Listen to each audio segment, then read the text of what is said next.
जय हिंद, जोहार। मैं अमरीश कुमार, आर्या आईएएस अकेडमी से। आज हम लोग भारतीय राज्य व्यवस्था में दो महत्वपूर्ण चीजों को विस्तार पूर्वक देखेंगे। सबसे पहला महत्वपूर्ण चीज है हमारी अनुसूची। संविधान की जो अनुसूचियां हैं, शेड्यूल्स हैं, इस बहुत ही महत्वपूर्ण है। सभी प्रतियोगिता परीक्षा में पूछा जाता है। आपको सामान्य जानकारी से भी इसके प्रश्न हल हो जाएंगे और आपको केवल बस याद रखना है कि किस अनुसूची में क्या बातें कही गई है। तो मैं उसको रिवीजन करा रहा हूं, आप लोगों को बता रहा हूं फिर से।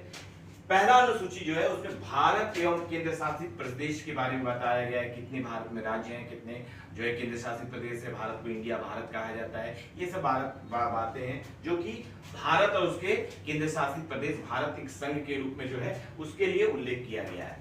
तो ये जो है बहुत महत्वपूर्ण शेड्यूल्स है जो कि आपको भारत और केंद्र शासित राज्यों के बारे में बताया गया है। दूसरा जो महत्वपूर्ण है, ये आपको वेतन और भत्ता से रिलेटेड है। जो भी स्कूटी पावर्स है, जो भी कार्यपालिका की शक्तियां हैं, जैसे कि राष्ट्रपति हुआ, उपराष्ट्रपति हुआ, लोकसभा का अध्यक्ष, उपाध्यक्ष और न्यायपालिका के सुप्रीम कोर्ट के जजेस, उनके जो है आपको हाई कोर्ट के जजेस, वेतन और जो भत्ते होते हैं, सैलरी और जो भी एक्स्ट्रा पर्क्स होते हैं, उसके बारे में उल्लेख है। तो आप वेतन और भत्ता भी केवल याद रखेंगे तो आपको क्वेश्चन सॉल्व हो जाएगा।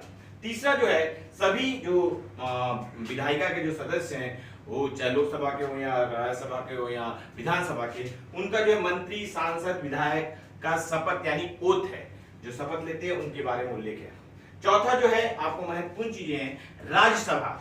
राज्यसभा में कहां से कितने प्रतिनिधि आएंगे राज्यसभा में, जो है कि विभिन्न राज्य और केंद्र शासित प्रदेशों से जो प्रतिनिधि आते हैं, जो 238 सदस्य आते हैं, वो उनके बारे में लेकर 12 सदस्यों की नियुक्ति राष्ट्रपति करता है। पांचवा जो है अनुसूचित क्षेत्र, अनुसूचित जनजाति क्षेत्र जो है उसके प्रशासन से नियंत्रण, जो भी शेड्यूल ट्राइब्स एरिया है उसके जो है एलोकेशन, प्रशासन और नियंत्रण से, कंट्रोलिंग से है, एडमिनिस्ट्रेशन से है। छठा उसी से रिलेटेड है, लेकिन उसमें थोड़ा स्पेसिफिक कर दिया गया है। असम, मेघालय, त्रिपुरा और मिजोरम के जनजाति क्षेत्रों के प्रशासन से संबंधित है। ये बहुत महत्वपूर्ण है। सातवां जो है सबसे महत्वपूर्ण है, जो भी केंद्र और राज्य की शक्तियां उसको बांटा गया है संघ सूची, राज्य सूची और समवर्ती सूची में।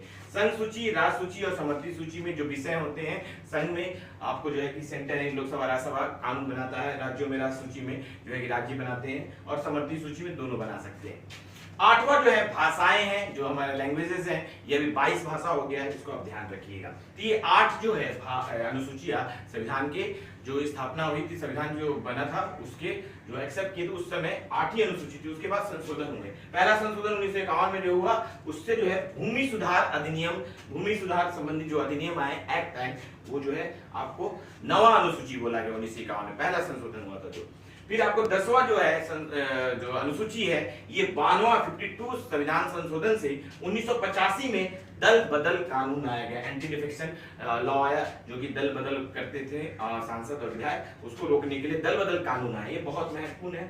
11वां जो है आपको बहुत ही महत्वपूर्ण है, 1992-93 में 73वां संविधान संशोधन करके पंचायतों को अधिकार दिया गया, यानी पंचायती राज लाने का प्रयास किया गया। ये 11वां जो है अनुसूची बहुत ही महत्वपूर्ण है। 12वां अनुसूची जो है 1992-93 में ही उसी समय 74वां संविधान संशोधन से जो है नगर निकाय, जो म्युनिसिपैलिटी होती है, जो नोटिफाइड एरिया होता है, उसके जो है कि सुधार के लिए किया गया। ये 12 अनुसूची आपको ध्यान रखना होगा। 11 और 12 सबसे महत्वपूर्ण पंचायती राज और नगर निकाय से, हमेशा प्रश्न पूछे जाते हैं। तो इस वीडियो में मैंने केवल आपको अनुसूचियां बताया। नेक्स्ट वीडियो में मैं महत्वपूर्ण जो है संविधान से संबंधित भाग है उसको बताऊंगा। आप लोगों का बहुत बहुत धन्यवाद।